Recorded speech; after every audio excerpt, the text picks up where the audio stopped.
नेवासा तालुक्यातील बेलपिंपळ गावातील श्री स्वामी समर्थ मंदिराचा 9वा वर्धापन दिन मोठ्या उत्साहात साजरा होत असून येणाऱ्या 28 फेब्रुवारीला वर्धापन दिन साजरा करण्यात येणार आहे।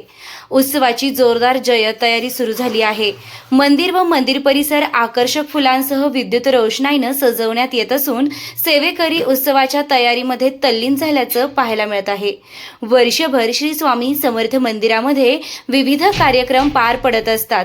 तसेच दर गुरुवारी 2 ते 2.5 हजार भाविकांसाठी अन्नदान केलं जातं। ही सेवा गेली अनेक वर्षांपासून सुरू असून पुढेही अन्नदानासाठी भाविकांनी बुकिंग केली असून दर गुरुवारी मोठा उत्साह पाहायला मिळत असतो। बेलपिंपळ गावातील गुण्या गोविंदाने राहणाऱ्या नागरिकांमध्ये श्री स्वामी समर्थ मंदिराच्या वर्धापन दिनानिमित्त उत्साह पाहायला मिळत आहे। पंचक्रोशीतील भाविक मोठ्या संख्येने उत्साहामध्ये सहभागी होतात। 28 तारखेला होणाऱ्या वर्धापन दिन उत्साहामध्ये पहाटेपासूनच कार्यक्रमाला सुरुवात होणार आहे। लघुरुद्र अभिषेक, महाआरती, भव्य पालखी प्रदक्षिणा पूजन व प्रारंभ होणार असून हरिभक्त परायण स्वामी विश्वगिरी महाराज यांचं प्रवचन, दुपारी भास्करगिरी महाराज यांची सदैच्छा भेट, हरिभक्तपरायण गणेश महाराज करंजकर यांची श्री स्वामी समर्थ चरित्र कथा, हरिभक्तपरायण रामगिरी महाराज यांचं कीर्तन व महाप्रसादाचा कार्यक्रम होणार असून दिवसभरात विविध कार्यक्रम पार पडणार आहे। सेवेकरी बेलपिंपळगावचे सरपंच किशोर गारुळे तसेच आप्पासाहेब रोटे यांनी कार्यक्रमविषयी अधिक माहिती दिली आहे। अत्यंत आनंद वाटतो की श्री स्वामी समर्थ कृपेने बेलपिंपळ गावामध्ये जे मंदिर स्थापन झालं आहे त्या मंदिराच्या स्थापन दिनापासून गावामध्ये पंचक्रोशीत आनंदाचं वातावरण आहे। आणि हा 9वा वर्धापन दिन आहे। हा 9वा वर्धापन दिनाचा आम्हाला जसं दिवाळी दसरा आपण साजरा करतो त्या पुन्हा आम्ही हा उत्सव साजरा करत असतो। आमच्या गावातील नागरिक व आसपासचे गावातील नागरिक हे सर्व इथं कार्यक्रमाला येऊन शोभा वाढवतात आणि कार्यक्रम हा अति उत्साहात साजरा केला जातो।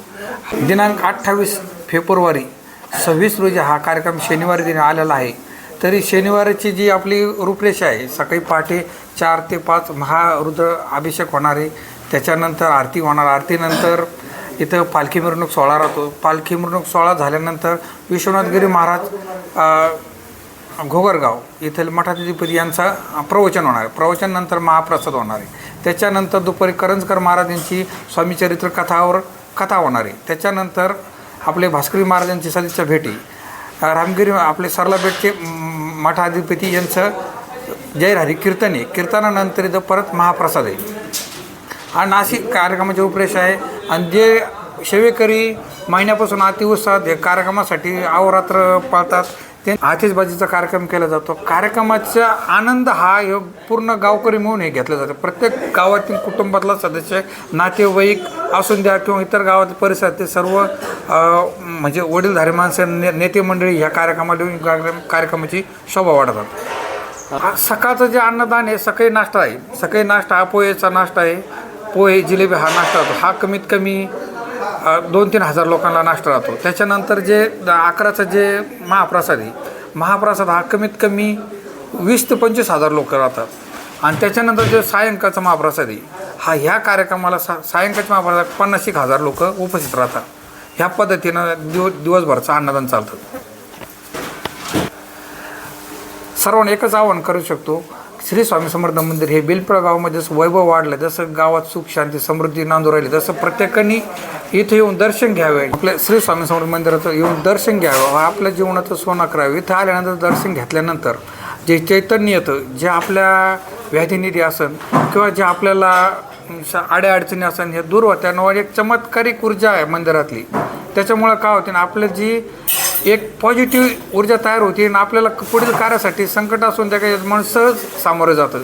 ही आख्याता आहे मंदिरची। ही इच्छापूर्ती स्वामी समर्थ मंदिर म्हणून प्रसिद्ध आहे। इथं आपण जी इच्छा प्रकट करतो ती पूर्णता येते आणि त्या निमित्ताने जे अन्नदान चालतं, अहोरात्र अन्नदान चालतं। दर गुरुवारी सुमारे 2-2.5 हजार लोकांचं अन्नदान चालतं। अहोरात्र सेवा चालू 9 वर्षापासून चालू आहे। हे पुढील 20 वर्षाची आपल्या पंक्तीबुकी ह्या पद्धतीची सेवा आहे। इथं जो सेवेकरी होईल, सेवा करीन, स्वच्छता राखीन, त्याला स्वामी त्याच्या पाठराखी राहतात आणि त्याचं जीवनाचं सोनं करतात। ही स्वामी मंदिराची आख्यायिका आहे। काही भक्तांनी, सर्व गावकऱ्यांनी, आसपासच्या गावकऱ्यांनी ह्या मंदिराचे येऊन दर्शन घ्यावं, मंदिराच्या कार्यक्रमाला उपस्थित राहावे। श्री स्वामी समर्थ आमच्या या बेलपिंपळ गावामध्ये स्वामींचा मंदिरामध्ये समजा मार्च 2017मध्ये स्वामींची मूर्तीची प्राणप्रतिष्ठापना झाली आणि तेव्हापासून गेले आज 9 वर्ष हे कार्य अविरत चालू आहे। मंदिराचा दिनक्रम या पद्धतीने चालू आहे की सकाळी 6 वाजता मंदिर उघडून इथलचे आटोपलं जातं।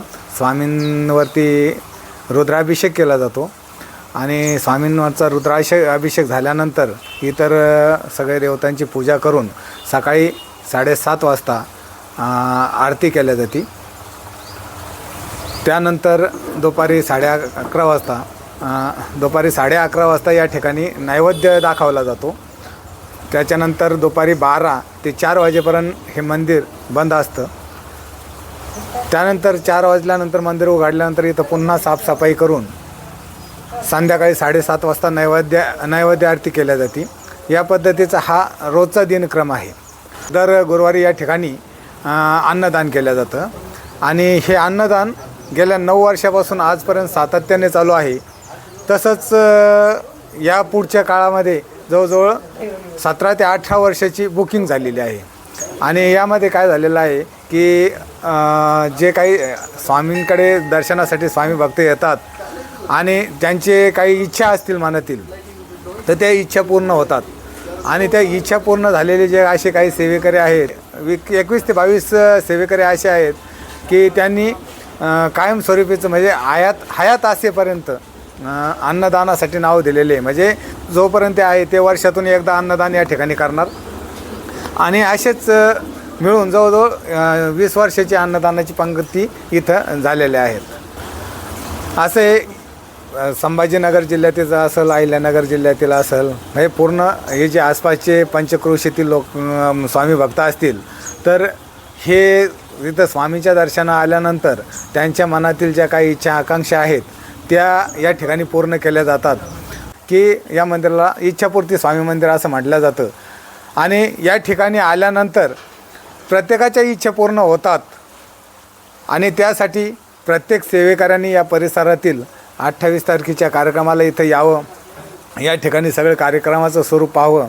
कारण या स्वामी मंदिराचं वैशिष्ट्य की जो करेल स्वामी सेवा तोच खाईल मेवा आणि या ठिकाणी जे काही कार्य चाललं जातं हे फक्त स्वामी करते आणि करविते ते स्वामी महाराज आहे, इथं करणारं कोणी नाही। म्हणून प्रत्येकजण येऊन फक्त या ठिकाणी सेवा करतो आणि जो स्वामींची सेवा करतो तो मेवा खाल्ल्याशिवाय राहत नाही। तेव्हा पंचक्रोशीतील सर्व स्वामी भक्तांना आणि इतर ग्रामस्थांना ही विनंती आहे की त्यांनी येऊन या कार्यक्रमाचा अवश्य लाभ घ्यावा।